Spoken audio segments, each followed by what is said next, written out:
Hi YouTube, welcome back to another video. Today I'm going to be talking about my first ever test in university and what that whole experience was like. So if you want to know, stick around. 1 a.m. eyes closed, I'm slowly falling. Let's get straight into it. First of all, actually, let me introduce myself because I totally forgot to in the intro. My name is Rooney, in case you are seeing me for the first time, which is probably likely. Yeah, I make fun university content. I say fun, but more like educational, like what university is actually like. Because I'm sure that you guys who are watching this right now are probably either in university or younger than university and want to know what it's like. Because I remember being in that, like being young, like 17, 16, and being like, what the heck is university going to look like? Because I had no idea. And let me tell you, it's so different from high school. And I will make a whole separate video about that. But let's talk about what a test looks like in university. First of all, what you need to know is that it's the real deal. It's not like a, you know, test in high school where your teacher's super chill. They just sit in their desk and just like, yeah. And don't get me wrong, cheating is bad in high school as well. But in university, it is like fatal consequences. Not like life or death, but pretty much like career ending. So don't cheat. All across Canada, it's called academic dishonesty. And when you become a university student, you have to sign all these, like even when registering, all that stuff, you have to basically sign off that yes, I understand the consequences of cheating and I will not do it. And it's basically like promising that you won't do that. And if you do, you understand the consequences and you will not like sue them or whatever. And completely understandable. I think that is a great way to keep your students accountable. So what is academic dishonesty? It pretty much is anything from plagiarism to cheating during a test to not doing your work. So using AI, that could count as academic dishonesty. So beware. The whole time during my test, I'll actually put in like some footage of what the room looks like. It's the same room that I do lectures. No, I do lectures, but that I attend lectures. The same room that I attend labs. It's the same room that I write my test. And actually, this first test that I wrote, it was a linear algebra test, and it was during my lab slot. So my lab slot is during Thursday evenings from 2:40 to 4:40. So during that time slot, that 2 hours, I could write my test. But they actually shortened it to be an hour and 30 minutes. When I walked in, the whole time during the whole test actually writing process, I wasn't looking up, but whenever I looked up, I could see that on the screen there's like this projector on big bold font. It says academic dishonesty. It's like a constant reminder that do not cheat. It told you not to cheat, what the consequences are. So basically, university is a real deal. They take it seriously. Do not cheat ever, ever. Things that you're not allowed to bring during a test. So this first thing is very specific. It's a calculator. It was not allowed during our test, but like I'm not sure if every course is like that.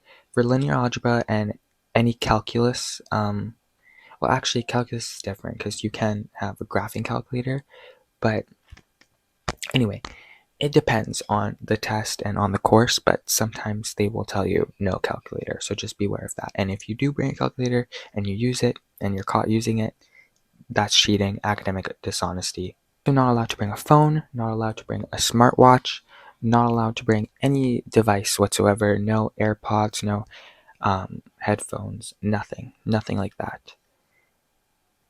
And you're actually advised to not like have it on you at all, not in your pocket, not in your anywhere. Just like my advice is two big advices I can give are one, bring a bag, a small bag, put your phone, all the things that you're not allowed to have, put it all in there, and then bring that bag and like put it at the front of the room. No one's gonna steal your bag because the instructors are watching your stuff. So and who the heck is gonna steal during a test? Like, they're too focused on the test. The second piece of advice I can give is bring a you're not allowed a smartwatch, but bring a faulty watch. Not a faulty watch, but like an old analog watch, just so you can keep track of time. Yes, there are clocks in the room, but if you're all the way at the back of the room, like how the heck are you going to see the time? And that's another big thing, is these tests are timed. They are not like willy-nilly like in high school where you can just make up for it. You didn't finish? Oh, well, come in at lunch and finish it up. I always thought that was a little weird in high school, and thank God you can't do it in university. So yeah, you have 1 hour, 30 minutes, however long your professor tells you. That's how long you have to finish that test. So a really good skill to have in university is time management during test writing and exam writing. It's really important. Skip questions that you don't know.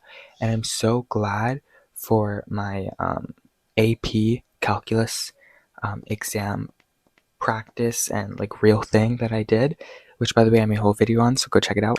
Subtle plug, I know. Anyway, yeah. So I'm really grateful for that because it taught me that I cannot answer every question. I can't. And especially in university tests, I'm noticing that they include a lot of trick questions. Not like trick, like they're trying to fail you, but it very much feels, from my perspective, that what they teach in class, in lectures, in labs, those practice questions, those questions, yes, it's good to understand them and understand those concepts. That's really important, to understand the concept, because if you understand the concept, then you can answer the trick questions. But those questions, mark my words, they will never be on a test or an exam. You just won't have those identical kind of questions on a test or exam, which sucks because those are the easy questions. But they always spice it up, add extra variables. They add, in math anyway, they add extra variables, extra, inequalities, word problems, whatever. Like things that you like might just quickly like skim over in class is probably on the test, and that sucks. Yeah, that sucks. Okay, let's talk about who runs these tests. So there are lab instructors. Lab instructors are usually the ones who are running the test as well, especially if it's like me, where you're doing it during your lab period. Then yeah, your lab instructor is the one running the test. Your professor is usually busy. There's also lab assistants that walk around during the test, just making sure no one cheats. Can you ask questions during tests? Yes and no. Depends on the question. If it's a question clarifying like what's on the paper, right? Because sometimes they make mistakes. They have typos. They make mistakes on the test, right? Whoever types up the test, which is usually the professor. But yeah, sometimes they have typos and someone has to clarify. So you can raise your hand and ask them to clarify. But if it's straight up raising your hand and being like, how do I solve this? Give me a hint. They're not going to answer that, obviously. So you could try, but for the most part, try your best to not ask questions unless it's like fatal, like a typo where it's like, you can't even decipher what you're reading and you have to answer it. So yeah. My first initial reaction though is just, wow, I'm in university now. Kind of crazy. I will say, was it immensely difficult? I don't think so. I will say the hard questions, like those trick questions, it was like, man, I should have paid more attention. I did see my grade, so I'm not sure if I should share it. Let's just say it was lower than my high school tests. I mean, in high school, I did get, like, occasionally 70s in tests, and that sucked. So it wasn't that low, so I can say that much. So that's good. But I really do wish it was higher. But it's my first test, it's nerve-wracking, it's tough. Hopefully it gets better from here, it goes higher. Anyway, this video is getting way too long. Thank you guys so much for watching this video. I hope you found it helpful. I hope it shed some light on what the heck a test looks like in university. My biggest tip, obviously, do not cheat. You will ruin your career, you will ruin your just everything. Consequences are huge for academic dishonesty. So don't do it. As for the end, I guess follow me on Instagram, follow me on TikTok, and don't forget to leave a like. Comment down below, actually, if you are in university, what your first test experience was like. I would love to know. And of course, subscribe for more content like this. I have so much videos planned, and honestly, I'm so excited to share my journey with you. This is kind of part of my journey, what my first test experience was like, right? Because I'll never have another first test experience. Every other test after this is just a test. But yeah, thank you guys so much for watching. Bye. See you later.